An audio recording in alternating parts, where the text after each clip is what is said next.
Dear students, अस्सलाम वालेकुम। हम ट्रांसलेशन पैराग्राफ्स कर रहे हैं जो कि 10th क्लास के पेपर में आते हैं। अब हम पैराग्राफ नंबर 28 करते हैं। फर्स्ट सेंटेंस आपको नज़र आ रहा है, इसको समझिए ज़रा तवज्जो से। अमजद के वालिद बचपन में ही फौत हो गए थे, यानी जब अमजद का बचपन था तो उस वक्त उसके वालिद फौत हो गए थे। फौत हो गए थे, यहाँ सेंटेंस के एंड पर देखें, यहाँ से पता चलता है कि टेंस कौन सा लगाना है।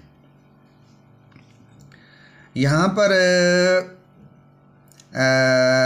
हैड पास्ट परफेक्ट टेंस भी आप उसमें भी कर सकते हैं, या सिर्फ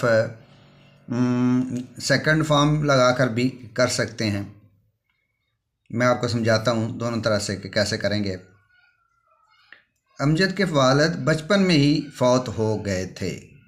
हो गए थे यानी अगर पास्ट परफेक्ट में हम करते हैं तो हम इसको यूँ करेंगे कि हैड डाइड हम लिखेंगे। फौत हो गए थे, had died in Amjad's childhood, यानी the father of Amjad had died in Amjad's childhood. आप इस तरह कर सकते हैं, या इस तरह भी आप कर सकते हैं कि अमजद वाज का भी आप इस्तेमाल कर सकते हैं। Amjad was a child when his father died, आप इस तरह भी लिख सकते हैं। ओके, आप इस तरह प्रिपेयर कर लें, ये इजी है।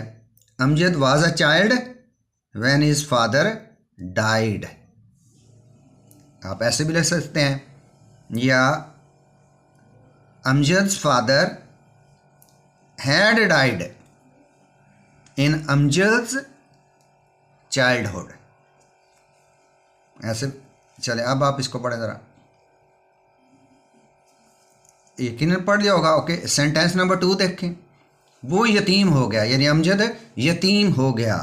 हो गया यहाँ से देखें, यहाँ से पता चल रहा है कि ये पास्ट इंडेफिनिट टेंस है।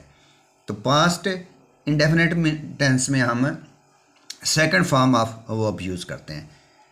अब यतीम हो जाना होता है become an orphan, become an orphan.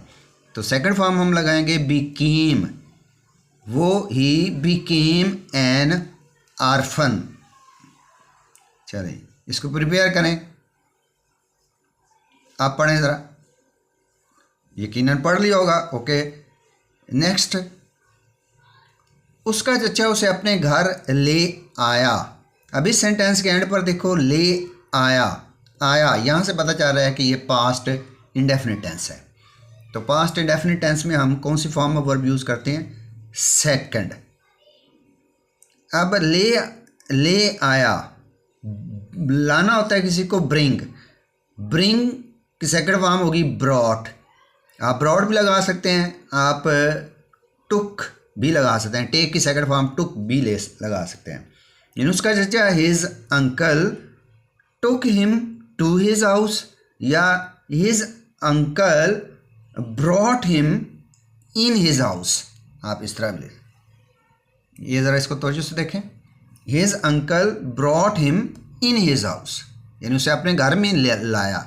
या आप इस तरह भी ले सकते हैं, हिज अंकल टुक, TOO के टुक जब लिखेंगे तो यहाँ टू लगेगा, took him to his house, यानी अपने घर ले गया।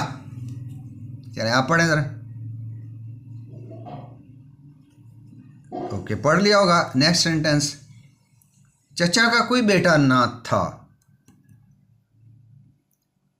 द अंकल हैड, यहाँ हैड का इस्तेमाल करेंगे, यानी कोई बेटा नहीं रखता था। The uncle had no son, the uncle had no son. चलिए इसको प्रिपेयर करें। Okay, next. उसने अपने बेटे की तरह परवरिश की, यानी उसके चचा ने। उसने ही, परवरिश करना होता है bring up. He brought him up as a son, बेटे की तरह, एज ए सन, या like his son, like his own son भी आप ले सकते हैं। He brought him up as his son. चलिए इसको प्रिपेयर करें, आप पढ़ें। यकीनन पढ़ लिया होगा। ओके, नेक्स्ट सेंटेंस देखें इसको। अमजद ने एमए का इम्तिहान पास कर लिया। पास कर लिया, पास कर लिया यानी पास किया। Past indefinite tense, second form of verb हम यूज़ करेंगे। Amjad passed is MA examination, और एंड उसे एक अच्छी सी मुलाजमत मिल गई। मिल गई पास्ट इंडेफिनिट टेंस। मुलाजमत मिल जाना होता है गेट अ गुड जॉब, अच्छी सी गुड जॉब, गॉट लगेगा, got a good job. Amjad passed is MA examination and he got a good job. चलिए आप इसको प्रिपेयर करें।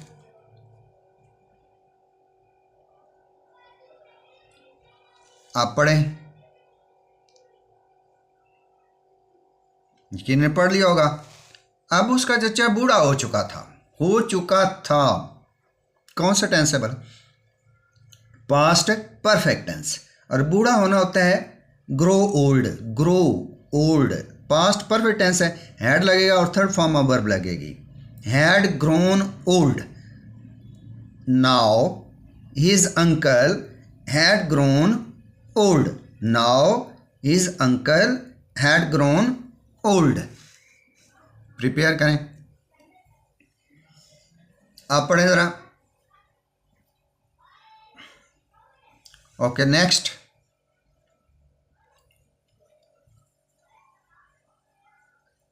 अमजद ने बाप की तरह अपने चचा की खिदमत की। खिदमत